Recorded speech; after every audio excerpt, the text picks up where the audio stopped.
Je me suis rendu compte que le plus difficile sur le chemin créatif, c'est de croire en son idée. Car une idée nous traverse en quelques secondes. Elle est intangible, impalpable, jusqu'à ce que nous décidions de lui donner corps et de la faire vivre dans la matière. Mais entre cette idée et sa matérialisation, il y a un chemin peuplé de petites voix qui peuvent autant soutenir ton inspiration que la saboter. Ce n'est pas intéressant. À quoi bon la créer? C'est trop compliqué.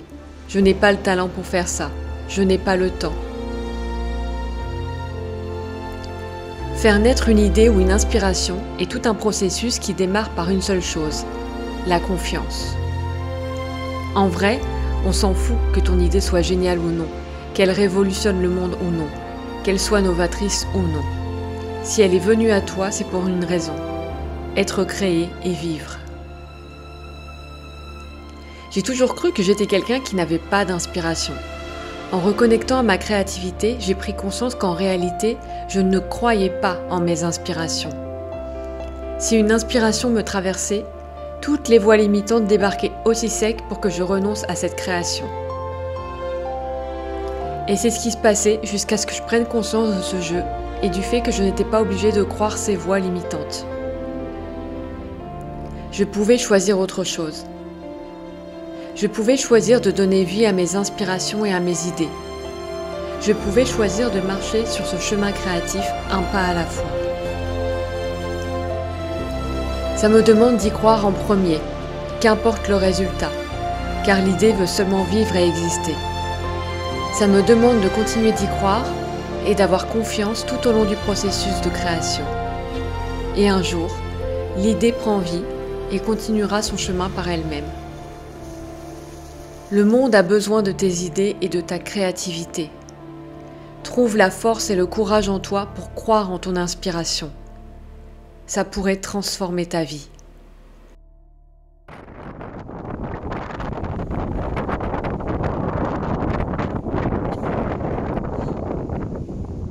Il y a un tout petit peu de vent. Tout petit peu.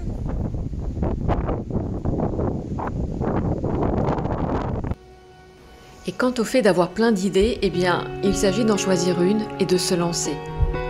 Car ça peut aussi venir alimenter la procrastination et le fait de ne pas vraiment croire à ses inspirations. Commence par une idée simple et facile à mettre en place. Au fur et à mesure, tu gagneras en confiance. Non pas parce que tu as des résultats, mais parce que tu l'as fait. Et tu commenceras à nourrir un cercle vertueux qui te permettra d'oser te lancer dans des idées toujours plus grandes, toujours plus folles, que tu n'aurais pas osé lancer hier. J'apprends encore à avoir confiance en mes idées et en mon inspiration. Les voies limitantes ne sont jamais bien loin, prêtes à surgir. Mais plus je crée ce qui me fait vibrer, plus j'ai envie de le faire, et plus je trouve le courage de ne plus croire ces voies, pour être simplement dans la joie du processus de création. C'est un chemin qui me réconcilie avec moi-même et qui ouvre mon cœur de manière inattendue. Alors je ne peux que t'encourager à emprunter ce chemin créatif s'il y a une idée ou des idées qui vibrent quelque part au cœur de ton âme et à laisser la vie te soutenir et te guider.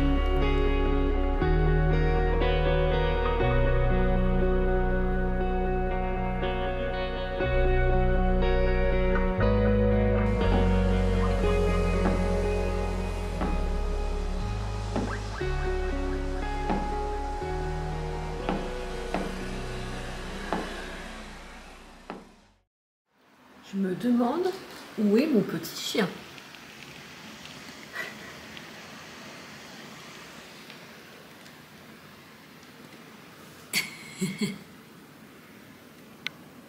Coucou. Coucou. Elle est bien.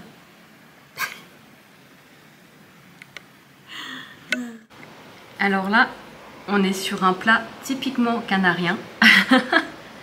Préparer un petit encas à base de gofio. Le gofio, je vous en ai déjà parlé, c'est une farine grillée typique des Canaries et vraiment considérée comme un super aliment. Donc ça peut être farine grillée de maïs, de blé, etc. Et on peut en faire une pâte donc sucrée. Ça s'utilise aussi en cuisine en salé. Et là, j'en ai fait une pâte toute simple en fait. Ça se fait beaucoup ici. où j'ai mélangé du coup gofio, donc farine de gofio, farine grillée, miel, eau. J'ai mis des graines moulues et j'ai mis des amandes et des dattes. Et voilà. Et là, c'est vraiment un goûter typiquement canarien.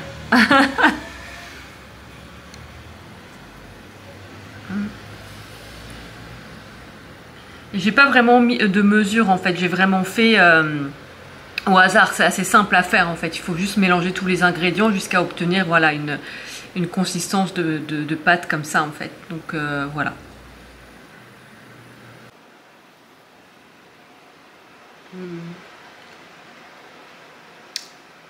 Trop bon.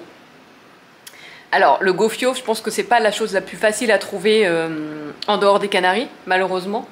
Mais bon, si vous avez l'occasion, c'est vraiment super bon.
Negro, no blanco.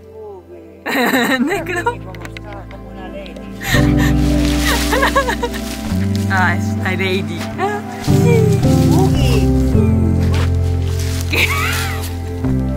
Qué salvaje.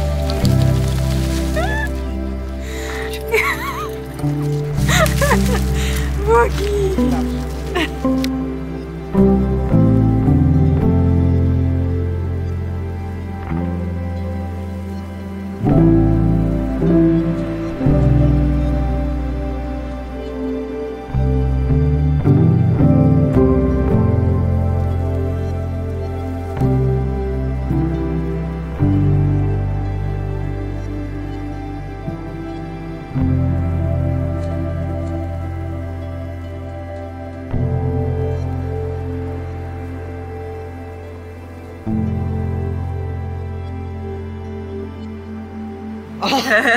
¡Qué grande! ¿Verdad?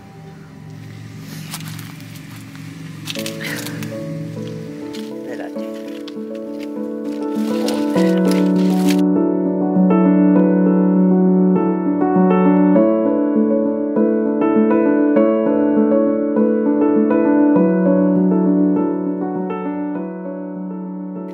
Pues este es el tamaño normal. A mí no me sale. No.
d'écran sont enfin disponibles. C'est d'ailleurs ce qui m'a donné envie de vous parler de cette notion d'idée, d'inspiration, de mise en place, etc. Parce que une idée aussi simple que des fonds d'écran m'a demandé de traverser des croyances limitantes, etc. Mais ça y est, ils sont là et en fait je suis trop contente voilà, de pouvoir vous les proposer. Donc, alors j'ai fait simple aussi, c'est-à-dire que j'avais déjà un site où il est possible de faire des dons et je me suis rendu compte que ce site proposait également la possibilité de mettre en ligne des produits numériques. Donc c'était simple et c'était parfait pour mettre ça en place rapidement. Parce que sinon je continuais à mouliner aussi sur quel site je le propose, comment je le propose, sous quel format, etc. etc. Et à un moment donné, c'est ce que je vous disais, c'est que faut faire attention à ce que ce soit pas quelque chose qui vienne finalement nourrir la procrastination, à se poser trop de questions. Donc pour l'instant, je propose ce format-là. On verra si ça évolue, si ça change, mais voilà. Alors, je vous mets tout de suite. J'ai fait 3 collections. Du coup, il y a une collection donc, que j'ai appelée Lune, donc, qui est autour de la Lune, comme son nom l'indique. Alors c'est très souvent, les photos de la Lune, c'est très souvent le matin, très tôt, au lever du jour. Et c'est toutes ces photos magnifiques que j'ai pu prendre, que j'adore et que j'avais envie que vous, voilà, donc vous puissiez profiter aussi de, voilà, de cette vibration, de cette énergie. Il y a également la collection donc nature où là ça va être plus autour des fleurs. Il y a aussi l'ambiance des bananiers, des champs de bananiers. Vous savez que j'aime beaucoup la tranquillité des champs de bananiers, donc il y a ces photos là aussi. Il y a aussi la photo de la fleur éphémère qui s'appelle Reine de la nuit et aussi Cactus vanille. Elle a plein de noms et c'est la fleur qui fleurit seulement la nuit. Et dès le petit matin, moi je la capture au petit matin, mais très vite ensuite elle fane. Elle reste pas en fait fleurie le jour. Donc elle est hyper éphémère, mais elle est absolument magnifique. Et j'avais aussi envie que vous puissiez, voilà, d'en profiter, vous puissiez en profiter. Et la dernière collection, c'est la collection Cosy, Moment Cosy, que j'ai appelé Moment Cosy. C'est tous ces moments où voilà, que je trouvais qui étaient doux, qui étaient réconfortants, qui étaient cosy avec cette ambiance. Donc j'avais envie aussi de, voilà, de vous partager ces moments à travers mes photos et c'est une de mes passions aussi, la photographie. Donc c'est un premier pas pour moi et donc c'est aussi une façon, voilà, pour vous de soutenir mon travail et mes passions. Donc j'espère que ça vous plaira. Voilà, j'espère vraiment que ces collections vous plairont. J'ai déjà d'autres idées de collections en tête, mais chaque chose en son temps. J'ai déjà envie de voir aussi si ça vous plaît, si le concept vous plaît. Voilà, et puis encore une fois, c'est vraiment une autre façon de vous partager mon amour en fait pour l'image, pour la nature, pour tous ces moments que je trouve absolument incroyables et qui contribuent finalement à émerveiller notre vie. Et vous savez que ça me tient à cœur aussi voilà, de se reconnecter à la beauté du monde, à la beauté de la vie, à s'émerveiller en fait de tout ce qui nous entoure. Donc j'avais vraiment envie de pouvoir partager ça un peu avec vous et donc je le fais aussi à travers ça. Donc voilà, c'est en place. Vous trouverez le lien dans la description pour, voilà, pour aller voir les collections et choisir celle qui vous plaît. Et voilà. Ah, c'est pas grand chose, hein, mais pour moi c'est beaucoup. Pour moi, ça a une grande symbolique, donc pour moi c'est important, pour moi ça compte. Et c'est voilà. Allez, on continue.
Regardez toutes les grottes.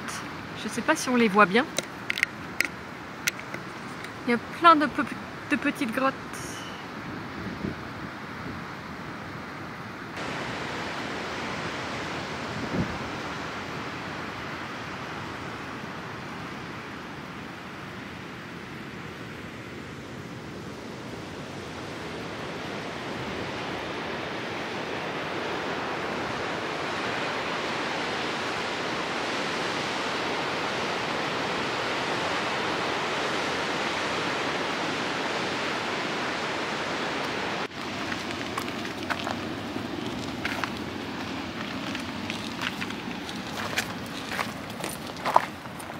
Attention aux petites aiguilles qui piquent bien.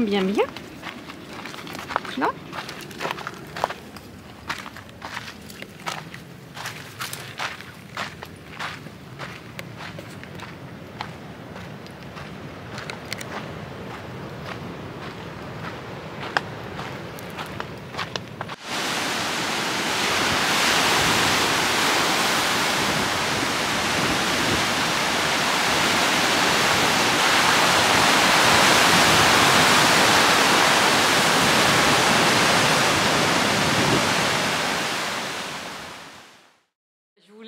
Aussi continuer avec la suite de mon histoire, du moins je pensais pas qu'il y avait une suite, mais si.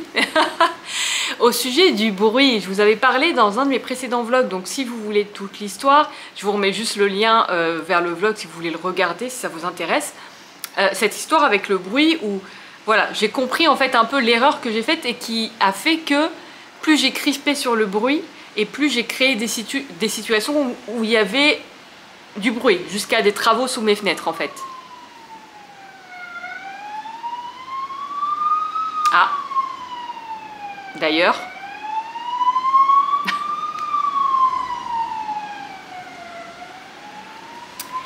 Et en fait ça a continué donc pour le mieux parce que je vous ai expliqué, mais vraiment je vous laisse regarder si ça vous intéresse ou peut-être que vous l'avez déjà vu, donc je vais pas vous refaire l'histoire, mais je vous avais expliqué qu'il y a eu plein de choses au moment où j'ai vraiment décidé de faire la paix avec le bruit.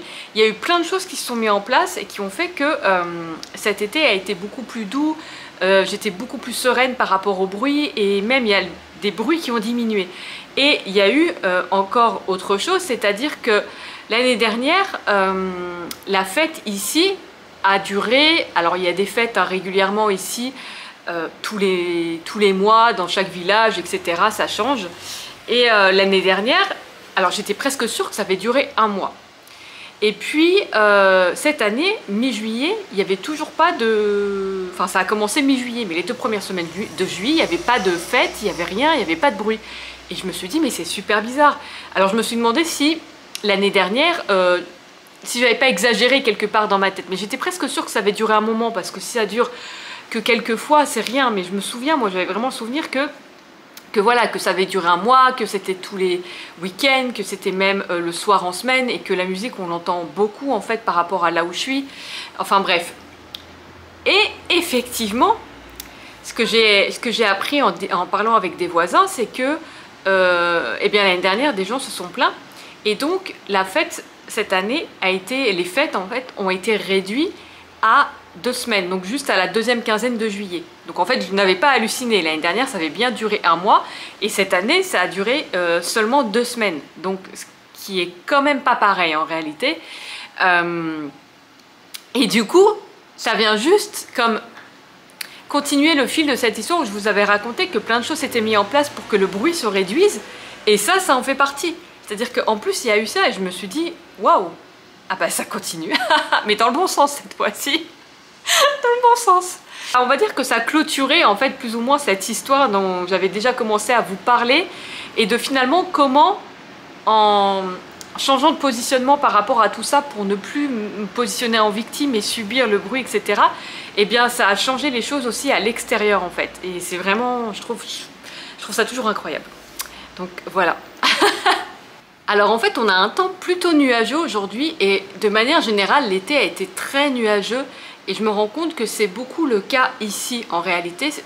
L'été, c'est pas forcément la meilleure saison pour venir si on veut du soleil. Alors, je parle pour Tenerife Nord. c'est pas la même chose dans le sud, mais là je parle vraiment pour le nord de l'île. C'est très nuageux l'été en réalité. Alors moi ce qui me va bien, parce que j'aime bien aussi hein, ces temps nuageux, c'est pas pluvieux. Aujourd'hui c'est pluvieux, mais normalement c'est pas tant pluvieux que ça, c'est surtout nuageux. Mais ce qui est pas plus mal, parce que sinon il peut faire quand même assez chaud quand le soleil tape fort. Mais c'est assez bizarre parce que souvent ça va être nuageux en fait le matin et le soir, et l'après-midi au moment où le soleil tape fort, bah, comme par hasard ça se découvre un peu en réalité.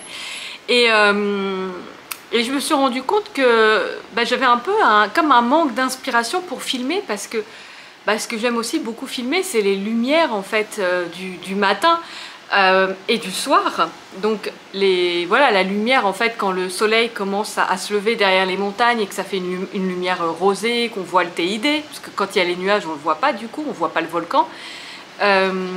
Ou le soir en fait quand le soleil se couche, qu'on a vraiment un beau coucher de soleil avec la lumière et tout, et finalement bah, l'été c'est pas la saison la plus propice pour ça, et ouais, je me suis rendu compte que j'avais un peu une baisse d'inspiration, je pense assez liée à ça. Donc même encore une fois, si j'adore les ambiances justement un peu comme ça, nuageuses, automnales, ça permet d'allumer les bougies et tout, dans un sens j'aime ça, mais voilà, j'ai senti quand même cette baisse d'inspiration, parce que bah, les couleurs et les lumières aussi que j'aime du matin et du soir sont moins visibles l'été en réalité.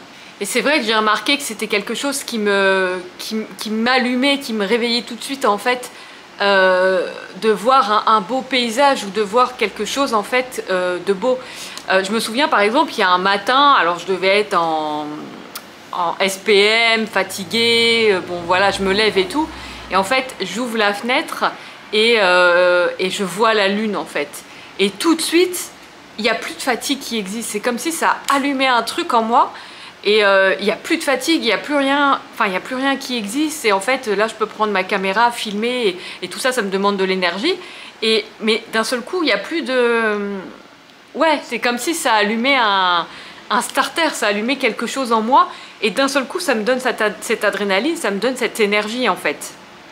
Donc c'est vrai que c'est quelque chose qui m'anime, qui me donne de l'énergie, qui m'allume en fait, de voir une belle lumière ou un ciel incroyable, ou voilà quelque chose en fait d'exceptionnel. Donc je pense que c'est un peu ce qui se passe aussi, comme il y a eu un peu moins ça parce que bah, c'est très nuageux, il y a moins de coucher de soleil en réalité en été, parce que vu que c'est plus nuageux, bah, des fois il n'y a pas du tout de coucher de soleil, on ne le voit pas, et je pense que c'est ça en fait, effectivement. Je sais que la première fois que je vais revoir vraiment un beau coucher de soleil avec la lumière qu'il peut y avoir ici, ou avec un ciel incroyable, ou la lune, ou je sais pas, ou une lumière sur le volcan ou quelque chose, ça va tout de suite tchou repartir en fait. Mais voilà, là c'est comme un peu en pause, un peu endormi. C'est pas censé être les énergies de l'été, mais bon, c'est vrai que voilà, ici encore une fois c'est un temps plus nuageux en été. Donc voilà.